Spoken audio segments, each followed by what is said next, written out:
I wonder if these glasses make me look smart. That's our guy. Is he blind? It's really fucked up to have a blind guy, isn't it? Just because he's blind don't mean he's a saint, bro.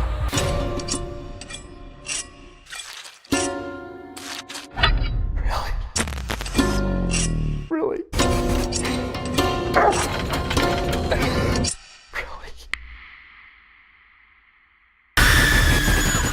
Fucked up.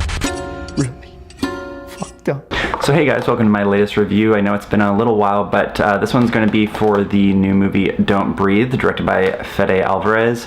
You may remember him as the director of the Evil Dead remake. I know a lot of people have very mixed feelings about that one. I personally liked it, especially after marathoning through the original Evil Dead movies. I found it kind of like an interesting take on it, rather than just remaking the film. He kind of did his own take on it, and I think what he's doing now with his original films is going to be very interesting going forward. So basically the plot of the film is three teenager, young adult-ish people basically try to rob this blind man that they know has a lot of money and is going to be very easy to steal from, and as you've seen from the trailers, it turns out that he's ex-military and he's very well trained to go and get them, and the film kind of flips it so he's the antagonist, quote-unquote, monster that would be hunting them down, and it plays out very interestingly.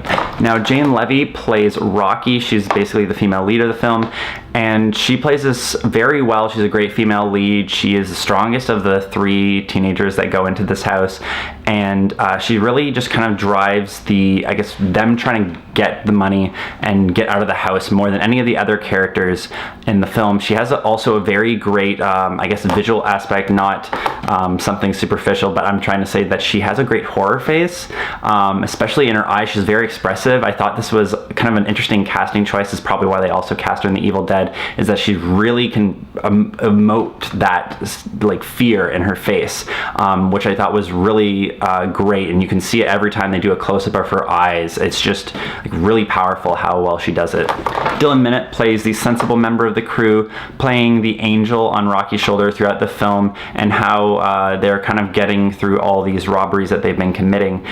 He does a pretty interesting performance. It's actually more interesting watching this movie from the perspective of somebody that saw him in Goosebumps, and to think that this is some weird sort of Goosebumps extended universe, or like this is some new Goosebumps story. Now, playing the devil on Rocky's shoulder is Daniel Zavato's Money. This is the kind of cartoon pothead gangster character, member of the crew, who's pretty dumb, not very nice, refers to Rocky as his bitch, and you pretty much know from the second you see him that he's not really longed for the end of the film, but he's an interesting character for a while, and it's interesting to see this also because he was also in It Follows, which is one of my favorite movies the last couple years in the horror genre. Now, going off of this, there's also Stephen Lang's blind man character, and this is the only name that he goes by in the movie, and this is a really powerful performance in my opinion, probably one of the strongest in the entire film, really, and it's impressive considering that Lang has played just these general military types in the past, and this is an interesting spin on that, and it's a really big step up for him in terms of range, I would say. And it's just a really interesting character throughout the entire movie, where at the start you feel kind of sorry for him, and you're not really sure until like certain points in the movie whether you should feel sorry or terrified of him, and at points it just kind of blurs over, and by the end of the movie you can form your own opinion. But it's a very complex character, especially as the movie unfolds, and it's probably one of my most surprised performances of the year, considering my real only reference point for Lang before this was Avatar.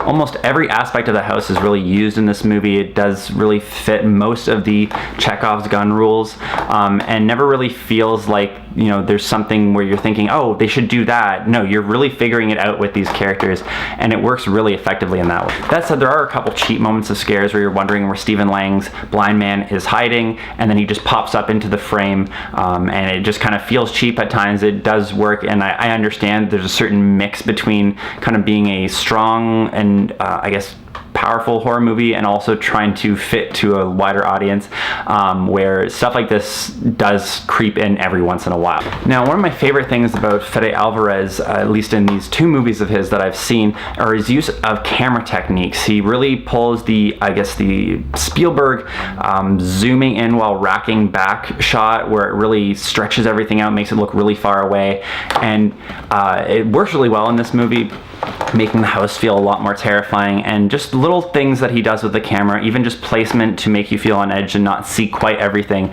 is really great in this movie. Another great thing he does is his use of restrained color, where he'll basically take most of the color out of the frame, almost making it feel flat, but then when there's some scene with color and it's very important, like blood especially, the blood is really fleshed out and the color is like very, very vibrant in the scene, and it's just a really cool use of color while not being black and white, that just makes it all the more powerful when something like that happens and he wants you to focus on the color. My favorite scene in the whole movie that goes down to technique is the night vision sequence that he puts in this movie. There's a scene where the characters are running away from Stephen Lang's blind man, and to use his blindness to his advantage, he turns the lights off, and the movie actually switches to night vision in this scene, and it's just so powerful as a tool that you instantly forget that they're using night vision within a couple seconds, and because you're so used to in all these movies and TV shows when there's a scene in, quote, the dark, where you see a character's face lit up, sometimes the light will go off, and then you'll see a character with a light clearly illuminating on their face at the same time. And it always just sat with me as a very strange, very, not self-aware way of doing something like this. Now, there are also a couple plot holes in the movie with certain elements of the movie that are keeping them in the house being used and then taken away when it's convenient for the movie, and it really does make you think later on in the movie, oh, why did that happen? I believe there's like a specific scene where like a window is barred and they can't get out, and then when the movie demands that the window be used for something, there's no bars on it, and it made me scratch my head quite a bit at this particular scene.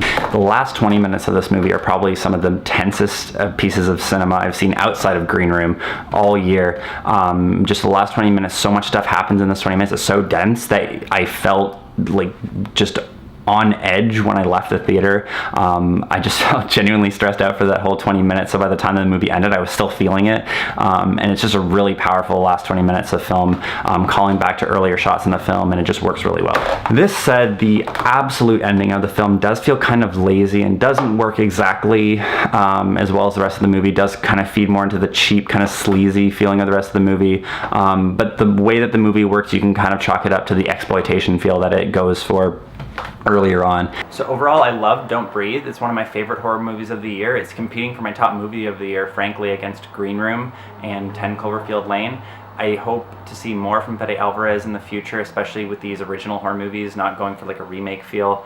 And I really think that the only fallbacks of this movie are occasional diving too much into its exploitation and some of the, I guess, plot holes that are stuck in the movie.